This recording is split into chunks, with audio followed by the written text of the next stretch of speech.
오늘 우리에게 허락하시는 하나님의 말씀입니다. 신약성경 마태복음 2장 13절 말씀부터 23절까지 말씀을 다 같이 함께 합독해서 읽겠습니다. 그들이 떠난 후에 주의 사자가 요셉에게 현몽하여 이르되 헤롯이 아기를 찾아 죽이려 하니 일어나 아기와 그의 어머니를 데리고 애굽으로 피하여 내가 내게 이르기까지 거기 있으라 하시니 요셉이 일어나서 밤에 아기와 그의 어머니를 데리고 애굽으로 떠나가 헤롯이 죽기까지 거기 있었으니 이는 주께서 선지자를 통하여 말씀하신 바 애굽으로부터 내 아들을 불렀다 함을 이루려 하심이라. 이에 헤롯이 박사들에게 속은 줄 알고 심히 노하여 사람을 보내어 베들레헴과 그 모든 지경 안에 있는 산의 아이들 박사들에게 자세히 알아본 그 때를 기준으로 2살부터 그 아래로 다 죽이니 이에 선지자 예레미야를 통하여 말씀하신 바 라마에서 슬퍼하며 크게 통곡하는 소리가 들리니 라헬이 그 자식을 위하여 애곡하는 것이라. 그가 자식이 없으므로 위로를 받기를 거절하였도다 함이 이루어졌. 헤롯이 죽은 후에 주의 사자가 애굽에서 요셉에게 현몽하여 이르되 일어나 아기와 그의 어머니를 데리고 이스라엘 땅으로 가라. 아기의 목숨을 찾던 자들이 죽었느니라 하시니 요셉이 일어나 아기와 그의 어머니를 데리고 이스라엘 땅으로 들어가니라. 그러나 아켈라오가 그의 아버지 헤롯을 이어 유대의 임금이 됨을 듣고 거기로 가기를 무서워하더니 꿈에 지시하심을 받아 갈릴리 지방으로 떠나가 나사렛이란 동네에 가서 사니 이는 선지자로 하신 말씀에 나사렛 사람이라 칭하리라 하심을 이루려 함이라. 아멘.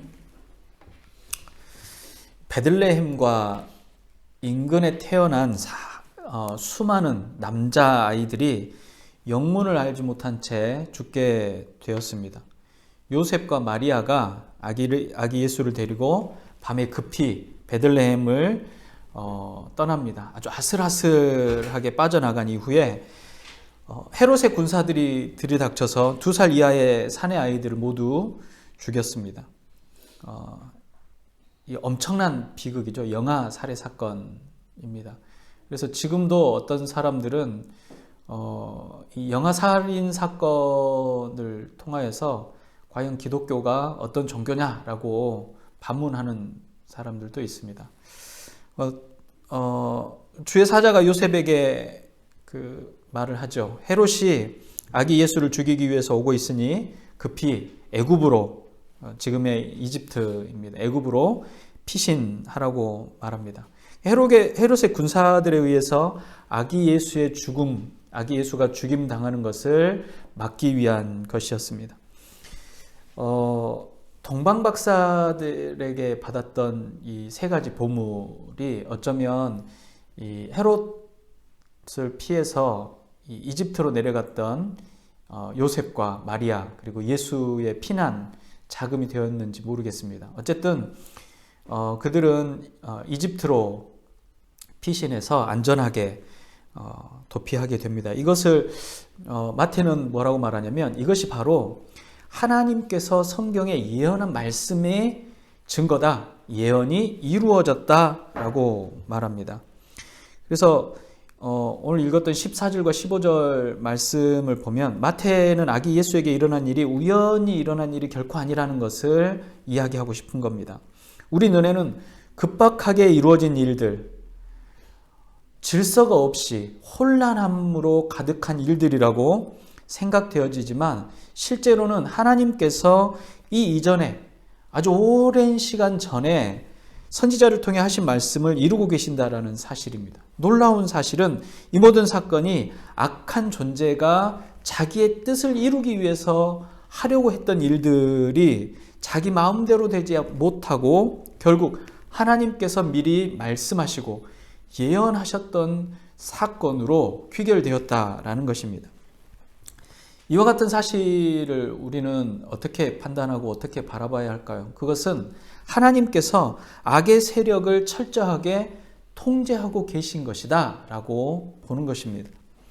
애굽으로부터 내 아들을 불렀다라는 이 말씀은 호세아 11장 1절의 말씀을 인용한 말씀입니다.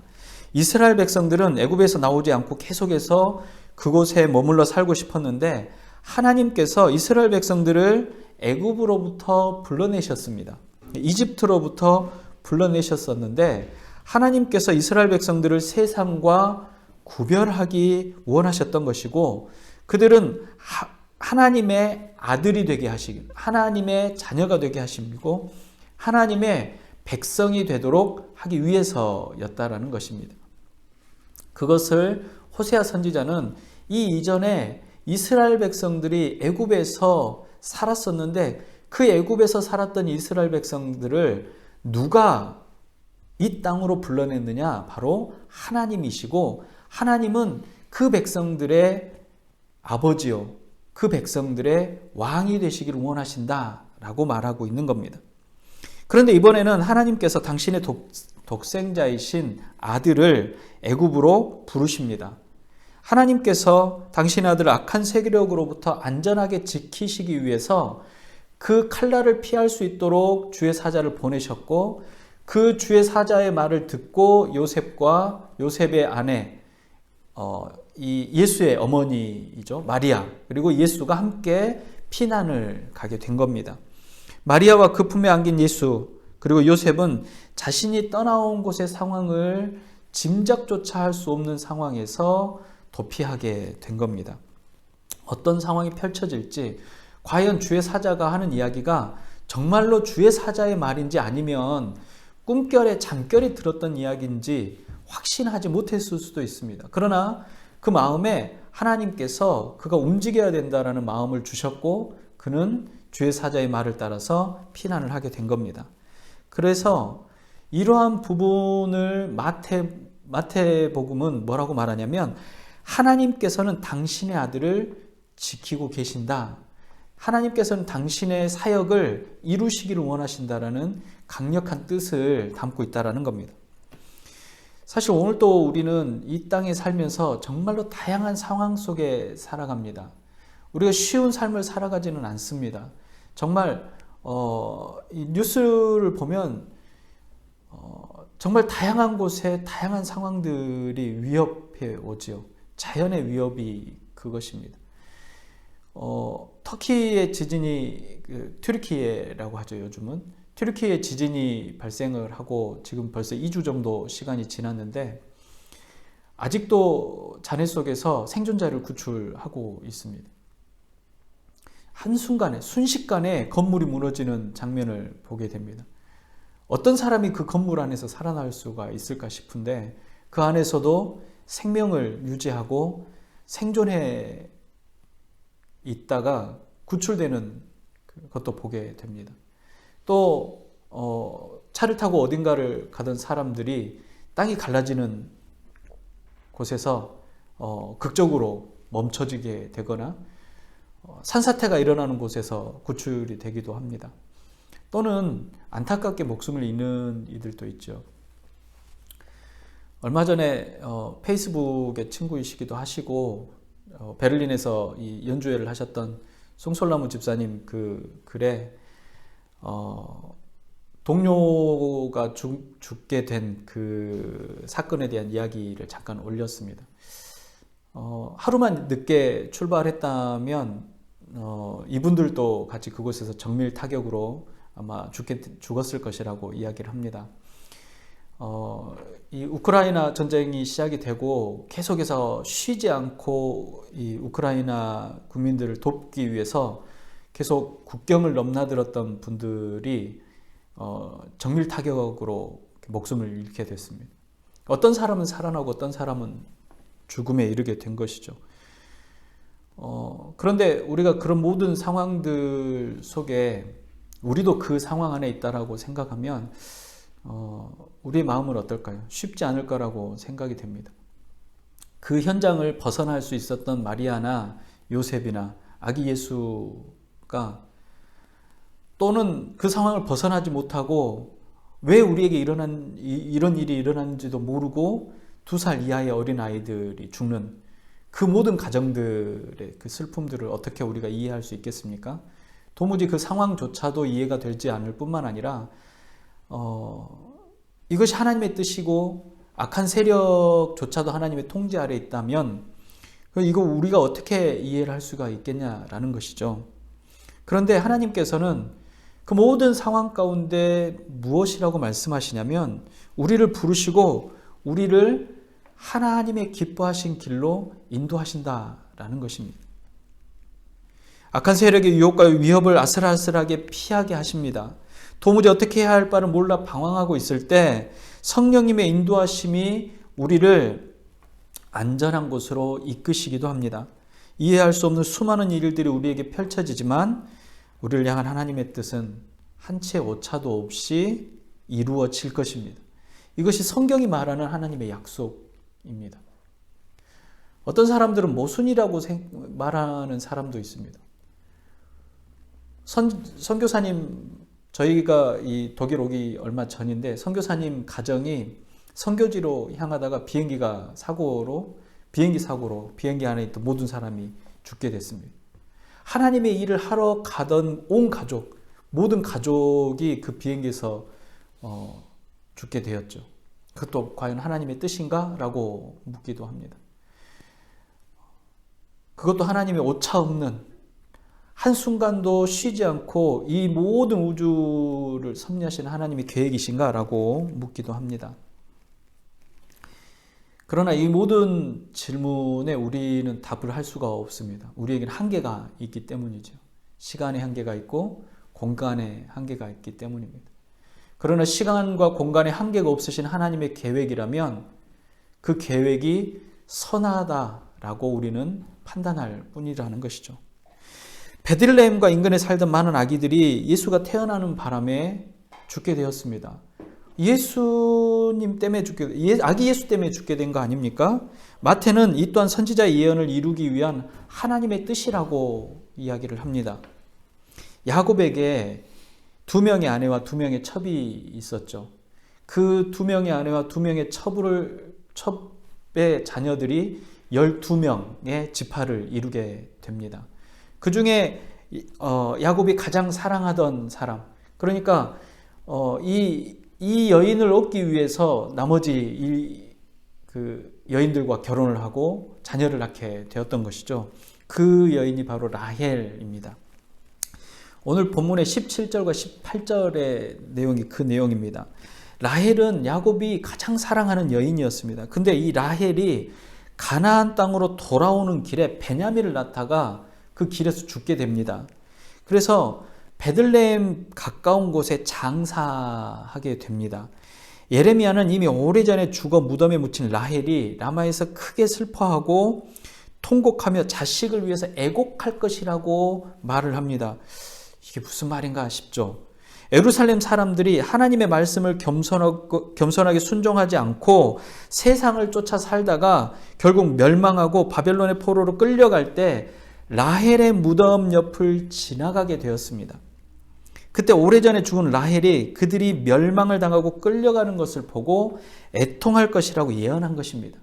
그러니까 이스라엘 백성들의 조상이 되는 라헬이 무덤에서 슬퍼하고 애곡할 것인데 그 이유가 하나님의 말씀대로 살지 않고 하나님의 뜻대로 살지 않음으로 인해서 그들의 나라가 멸망을 하고 그들이 끌려서 바벨론으로 끌려가는 것을 보고 그 현장 앞에서 죽은 라헬이 애통하게 될 것이라고 예언한 겁니다. 마태는 이스라엘 백성들이 멸망하고 바벨론으로 끌려가는 것으로 라헬의 통곡이 끝나는 것이 아니라 예수님께서 태어나셨을 때 베들레헴의 아들들이 죽임을 당하게 되므로 다시 라헬이 통곡한다고 말하고 있는 것입니다. 그러니까 라헬의 통곡은 모든 시대의 어머니의 통곡이라는 것이고 모든 시대를 관통하는 통곡이라는 이야기를 하고 싶은 겁니다. 마태에 의해서 해석된 에레미야 선지자의 예언은 우리에게 다시 한번 그 의미를 주는 것이죠. 이 세상에 죄가 존재하고 악한 세력이 있는 이상 라헬의 통곡은 계속해서 되어질 것이라는 겁니다. 베들레헴 사람들은 이 세상에서 편하게 잘 살 수 있을 거라고 생각했을 겁니다. 이스라엘 백성들도 마찬가지였습니다. 그들이 그 땅을 점령하고 그 땅에서 땅을 기업으로 받고 자자손손이 그 땅에서 장수하면서 삶을 살아갈 것이라고 생각을 했었습니다. 그런데 이 세상에 죄가 존재하고 악한 세력이 활개치고 우는 사자같이 하나님의 백성을 집어삼키려고 하는 이상 복음의 확신이 없이 편안하게 아기를 키울 수 있을 것이라고 생각하는 라헬은 모두 통곡하게 될 것이라는 것입니다. 오늘날 라헬이 누굽니까? 예수 없이도 얼마든지 편하게 잘 먹고 잘 살 수 있을 것이라고 생각하는 어머니들입니다. 이들은 세상을 구원할 구세주가 오셨지만 그것도 알지 못하고 자기 아이만 잘 키우면 행복하게 살 줄만 알고 이들은 자녀들의 신앙에는 관심 없는 어머니들입니다. 공부 잘하고 돈 잘 벌고 자기들 하고 싶은 대로 마음껏 살게 되면 되는 줄로 알지만 결국 통곡하게 될 것이라는 겁니다. 왜냐하면 마귀는 자신의 손아귀에 있는 존재들을 결코 놓으려고 쉽게 낳아주려고 하지 않을 것이기 때문에 그렇습니다. 예수님께서 십자가를 지시고 골고다를 향해서 힘겹게 걸음을 옮길 때 예수님을 따라가며 예수님을 위해서 슬퍼하며 가슴을 치르며 울던 여인들의 큰 무리가 있었습니다. 예수님께서 그들을 향해서 말씀하십니다. 누가복음 23장입니다. 예수께서 돌이켜 그들에게 향하여 가라사대 예루살렘의 딸들아 나를 위하여 울지 말고 너희와 너희 자녀를 위하여 울라. 우리는 예수님의 복음이 없음을 인해서 애통하고 울어야 한다는 겁니다. 돈이 없고 슬픈 일이 생기고 고통스러운 일이 생기고 화나는 일이 생겼을 때 우는 것이 아니라 진짜 애통할 일이 뭐냐는 겁니다. 진짜 슬퍼해야 될 일이 뭐냐는 거예요. 진짜 아파하고 가슴을 쳐야 될 일이 뭐냐 하는 겁니다. 그것이 바로 예수 그리스도의 복음 안에 우리 자녀들이 거하지 못함을 인해서 가슴을 치고 통곡해야 된다라는 겁니다. 왜냐하면 우리가 이 땅에 사는 100년 혹은 110년, 120년의 삶이 전부라면 사실 그럴 이유가 없죠. 이 땅에서 잘 먹고 잘 사는 게 최고의 가치가 될 것입니다. 그러나 하나님께서는 그 백성들과 영원히 사는 것을 목적으로 그 백성이 하나님을 영화롭게 하는 것을 목적으로 이 모든 세상을 창조하셨습니다. 이 땅에서 사는 것이 전부가 아니라는 겁니다. 우리가 생명 있는 이때 동안 그 생명 있는 과정 동안 우리가 어떻게 사느냐, 하나님 앞에 사느냐, 그리스도의 복음 안에 사느냐가 그 기준이 될 것이지만 그 사는 동안에만 하나님의 뜻이 있는 것이 아니라는 사실입니다. 그렇기 때문에 영원한 생명 안에 있지 않음을 인해서 애통해야 된다라는 겁니다. 해로의 새로 오신 목사님이 당신은 목회를 하지 않겠다라고 굳게 다짐하고 결혼할 때도 그것이 조건이었다라고 합니다. 자신의 아버지도 목회자였고 사모님의 아버지도 목회자이셨습니다. 목회자의 삶이 어떤지 알고 그것보다 오히려 다른 삶을 살기를 원했습니다. 물론 방탕한 삶을 살려고 한 게 아니라 하나님께서 주신 은사를 통하여서 하나님을 높여드리는 영화로운 삶을 살기를 원했습니다. 그런데 정말로 잘 나가던 그때에 주변에 한 분씩 한 분씩 갑자기 죽게 되는 동료들을 보게 된 겁니다. 복음 안에 있지 않고 구원 안에 있지 않은 것 같은 그들의 죽음을 보고 너무 마음이 급하다라는 생각을 하셨답니다. 그리고 다시 신학을 하고 독일로 다시 사역을 위해서 들어오셨다라고 하죠. 그 애통함이 사실 라헬의 애통함이고 그 애통함이 하나님의 애통함이라고 저는 생각을 합니다. 헤롯이 죽기까지 애굽에 머무르던 요셉의 가족들은 주의 사자의 인도함을 따라서 고향으로 다시 돌아오게 됩니다. 근데 22절과 23절의 그 과정이 나오죠. 요셉과 그의 가족들이 이스라엘 땅으로 돌아오지만 고향인 베들레헴으로는 가지 못합니다. 두렵기 때문이죠. 왜냐하면 작고 좁은 이 시골 마을이기 때문에 그곳에서 나고 자란 요셉이 돌아온다면 모든 사람들이 알게 될 것입니다. 그리고 그곳에 살던 모든 아이들이 죽을 때 피신했던 아기가 돌아왔다라는 소문이 금세 퍼질 것이고 미처 죽이지 못한 아이가 있다라는 사실을 이 헤롯의 가문이 알게 될 것이라는 겁니다. 그래서 하나님께서 안전한 곳으로 요셉의 가족을 이끄셨습니다. 예수님과 그의 가족들은 갈릴리 나사렛에 정착을 합니다. 이후로 예수님은 나사렛 사람으로 불리게 됩니다. 마태는 이 사실에 대해서 다시 한번 선지자의 예언이 이루어짐을 말합니다. 유대인들 가운데는 왜 메시아가 베들레헴이 아니고, 그러니까 하나님의 선지자들이 말했던 그 약속의 땅 베들레헴이 아니고 나사렛 사람이어야 하냐고 말합니다. 의문을 갖고 믿지 않습니다. 빌립이 예수님을 먼저 믿고 난 이후에 나다나엘에게 예수님을 소개할 때도 똑같은 이야기를 하죠. 나다나엘이 나사렛에서 무슨 선한 것이 날 수 있겠냐라고 이야기를 합니다. 그건 무시일 뿐만 아니라 그럴 수 없을 것이라는 것입니다. 메시아라면 베들레헴에서 태어나야 하고 베들레헴 사람이어야 한다라는 것이죠. 그러나 선지자들의 예언에 메시아로 오시는 분은 그 근본이 천지를 창조하신 하나님 여호와이시지만 사람들에게 철저하게 무시당하고 핍박받으며 멸시당할 것이라고 말합니다. 그러나 유대인들은 어떻게 생각했습니까? 오히려 선지자들의 예언이 잘못되었을 것이라고 생각하게 됩니다. 잘못 기록했거나 잘못 해석한 것이라고 말합니다. 예언서를 읽던 사람들은 도무지 이해할 수 없었기 때문입니다.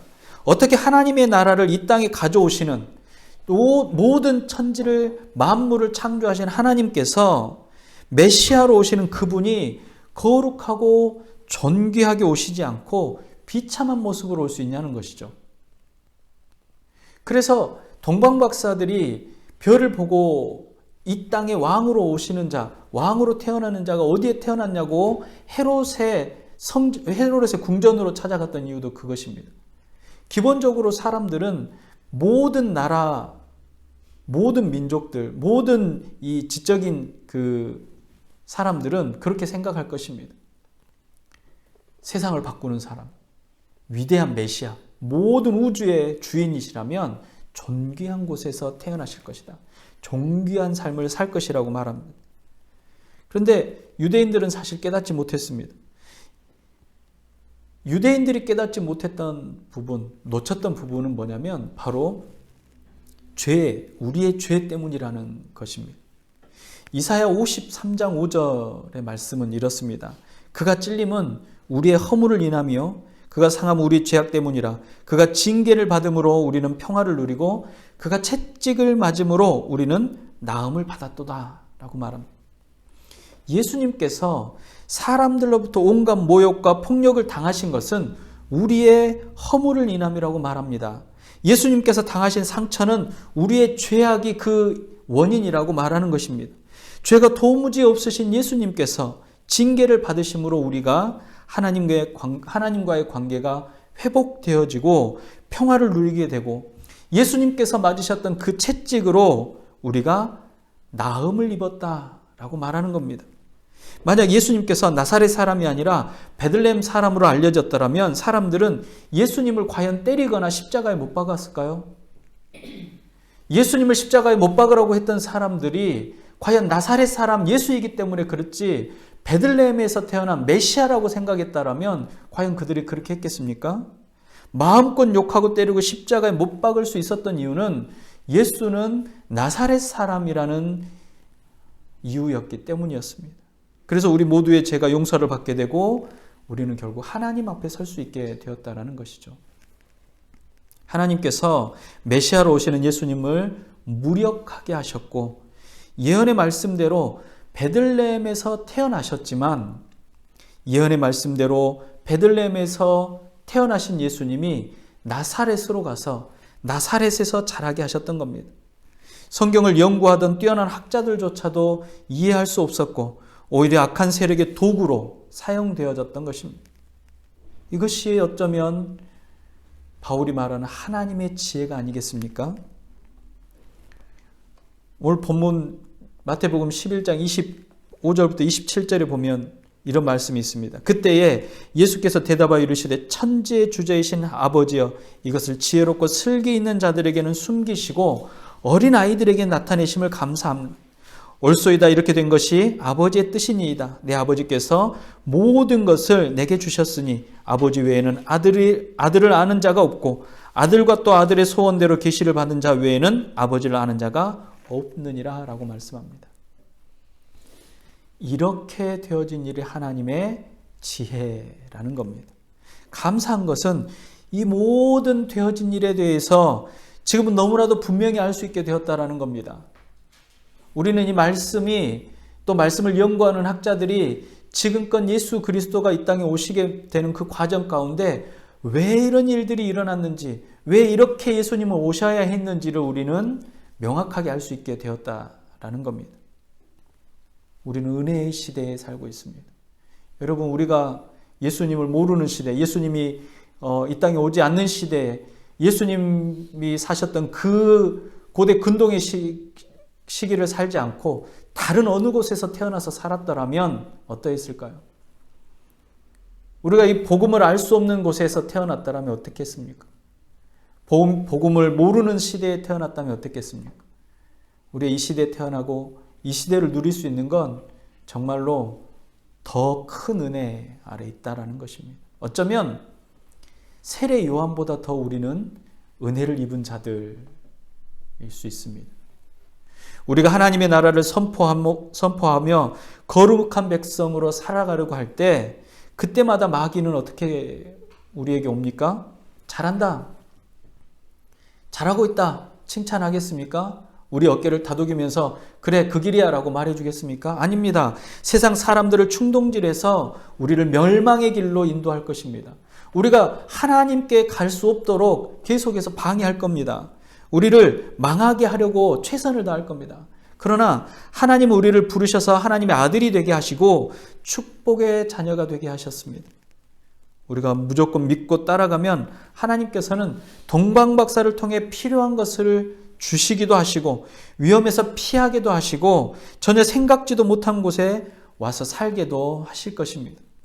그러나 하나님께서는 우리의 걸음에 한 치의 오차도 없도록 하나님의 뜻만이 이루어지게 하실 것입니다. 이게 우리의 믿음입니다. 여러분, 우리가 이 땅에서 사는 것, 이 먼 독일에 와서 사는 것, 우리의 계획과 우리의 목적인 것처럼 와서 사는 것 같지만 사실은 이것 또한 하나님의 계획하심과 하나님의 뜻이라는 겁니다. 왜냐하면 하나님은 우리를 자녀 삼아 주셨기 때문입니다. 하나님은 우리를 하나님의 백성으로 부르셨기 때문입니다. 자꾸 의심이 듭니까? 하나님 정말 나를 사랑하시는지, 하나님 나를 정말 기뻐하시는지 의심이 듭니까? 지나온 시간들을 복귀해 보시기 바랍니다. 어쩌면 내가 그곳에 있었더라면, 어쩌면 내가 그곳에서 계속 살았더라면, 어쩌면 내가 계속 그 일을 했더라면 나는 하나님을 만나지 못하고 나는 하나님과 함께 할 수 없고 나는 하나님의 백성이 되지 못했을 거라고 생각이 되어질 것입니다. 그것이 바로 우리에게 주어진 은혜입니다. 마태는 그 은혜가 예수 그리스도를 하나님께서 안전한 곳으로 인도하시기도 하시고 또 그 사역을 완성하시기까지 쉬지 않으셨던 것처럼 저와 여러분들을 안전한 곳으로 인도하시고 하나님과 함께하는 영원한 생명 가운데 거할 수 있도록 한순간도 쉬지 않으실 것이라는 겁니다. 하나님의 뜻이 한치의 오차도 없이 이루어진다라는 사실을 믿으시기 바랍니다. 기도하겠습니다. 사랑의 아버지 하나님, 하나님께서 나의 아버지 되심을 감사합니다. 정말 혼돈의 시기, 다양한 삶이 인정받고 다양한 것이 존중되어지는 시기, 모든 사람들이 옳다라고 말하는 이 시대에 하나님을 알게 하심을 감사합니다. 믿음 있게 하심을 감사합니다. 예수 그리스도의 복음 안에 있게 하심을 감사합니다. 아버지 하나님, 라헬의 통곡, 애통함이 하나님께서 우리를 바라보셨고 우리의 삶 가운데 애통하셨음을 압니다. 그 애통함으로 우리가 예수 그리스도의 복음 안에 있음을 깨닫게 하여 주시옵시고 오히려 그 애통함이 우리에게 은혜가 되고 기쁨이 됨을 기억하게 하여 주시옵소서. 바라기는 사랑하는 우리의 가족들이 그리스도 예수 안에 머물기를 소망합니다. 이 땅의 삶이 고난하고 피곤할 때마다 아버지 하나님 위로하여 주시옵시고 하나님의 기쁨 안에 있음을 기뻐할 수 있도록 특별히 우리 가족들을 붙들어 주시옵소서. 우리 가족들을 위해 애통하며 기도하게 하여 주시옵시고 슬퍼하게 하여 주시옵시고 그들의 심령 가운데 구주 예수 그리스도의 복음이 가득할 수 있도록 주님 허락하여 주시옵소서. 아버지 하나님, 곳곳에 자연재해와 전쟁으로 힘겨워하는 우리의 이웃들을 위로하여 주시옵소서. 주님, 그들을 위로하며 그들을 돕고자 하는 이들의 손을 마르지 않게 하여 주시옵시고 그 손들이 펴져 그들을 도울 수 있게 하여 주시옵시며 그들을 위해 기도할 수 있도록 허락하여 주시옵시고 또한 아버지 하나님, 그 어려운 중에도 일어설 수 있는 힘과 회복되어지는 은혜를 더하여 주시옵소서. 아버지 하나님께서 허락하시는 대로 주의 복음이 그들 안에 있게 하여 주시옵시고 그들과 동일한 은혜가, 우리와 동일한 은혜가, 또 마태가 말하는 그 동일한 은혜가 주님 앞에 드려질 수 있도록 허락하여 주시옵소서. 늘 좋은 것으로 주시고 기쁨 안에 허락하시는 우리 구주 예수님의 이름으로 감사하며 기도드리옵나이다. 아멘. 기도하겠습니다. 지금은 메시아로 이 땅에 오시어 모든 믿는 자들의 구원자요 심판자 되시는 우리 구주 예수 그리스도의 은혜와 하나님 아버지의 무한하신 사랑하심과 성령님의 감화, 감동, 위로, 교통 충만케 하심이 은혜를 입은 자임을 기억하며 예수 그리스도의 복음 안에 있기를 소망하고 모든 가족들이 함께 그리스도의 복음 안에 기쁨을 누리기를 기원하는 주의 모든 백성들의 머리 위에와 각 가정과 지역과 교회들 위해 특별히 고통받고 신음하는 사랑하는 우리들의 이웃들의 머리 위에 이제로부터 영원토록 함께 있을지어다. 아멘.